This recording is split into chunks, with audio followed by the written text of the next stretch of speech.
Alright, in this video I just want to give you a stereotype of dojo owners, sorry, that I don't want you to be.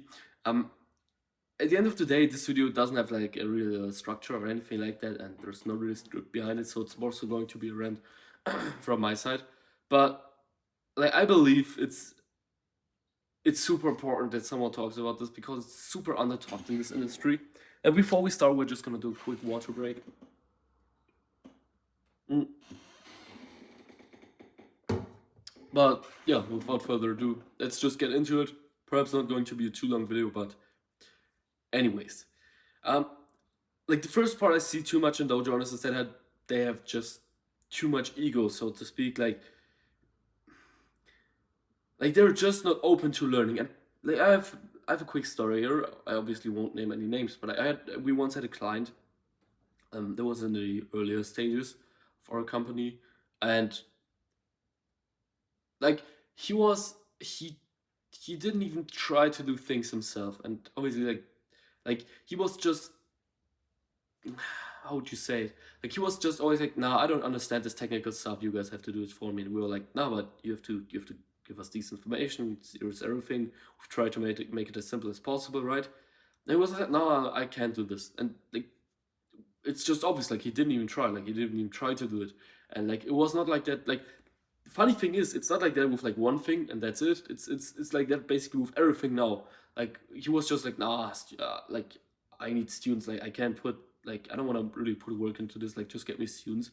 And I mean, it's obvious. Like if you think about becoming a client of ours, like you obviously have to put in work. Like I can tell you one thing: if you don't have a good work ethic, you're probably not a good client for ours. And but like at the end of the day,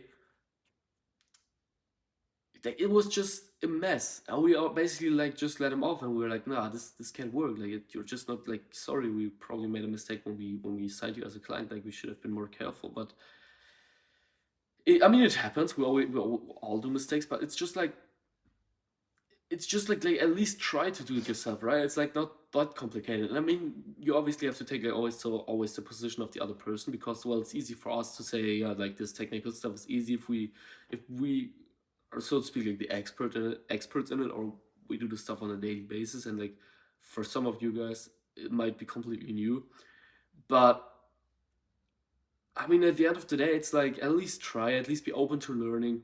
Um, and most importantly, like face the pain. Like just be like, yeah, I don't know this now, but I'm at least gonna try it. If I'm not able to, like then I would just be, uh, then I would just give them the information that I can't do it by myself. But like, um, it's just, I think also laziness in like a lot of people these days. Like I can speak only for myself, but what I see is like most people are just lazy. Like even people who you think are not lazy. Like just because the standard is like for not being lazy has been set in so low that like if you do a little work, it already counts like as like, oh, you're not lazy, but it's still laziness. Like just because the standard has been set in so low doesn't matter. You're still lazy. Like you don't know how much work you have to face in order to grow your dojo and to make it like really successful. Like it's gonna take long hours, like every single day, like perhaps 5 to 6 days a week, maybe even 7 days a week sometimes. And it's just like, don't be that guy who's like, or a woman, whatever, who's like, you're starting an ad campaign and then you're just like, yeah, you let it run, and then you wonder why you don't get students. Like always be open to learning, and always be like, well, yeah, it didn't work this time. Like this campaign sucks, but at least I know now what I should not do. And like it's hard to explain it in words, but like in easier terms, like just be open to learning, and just be like, be open to the pain, be open to the work, like humble yourself, like always stay humble, and always be like, always stay humble is obviously a good quote, but it's easier said than done, obviously. But like always know, like, all right, there's like, I can still improve the stuff, even if it's going great already, I can still make it better. And like even if I don't know this right now, I'm not afraid of it. Like just look the monster in the eyes, so to speak, every single day. Like just face the pain every single day of work, and like humble yourself in the sense of like, don't think that you're above the grind, that you're above the work now. Like just do the work, and like just get it done. Like there's no way around it, so to speak. Yeah, as I've said, a little shorter video today, plus uh, maybe a little messy, so I'm sorry for that. But if you want more students for your dojo, check out the first thing in the description. And other than that, I'll see you in the next one. Take care.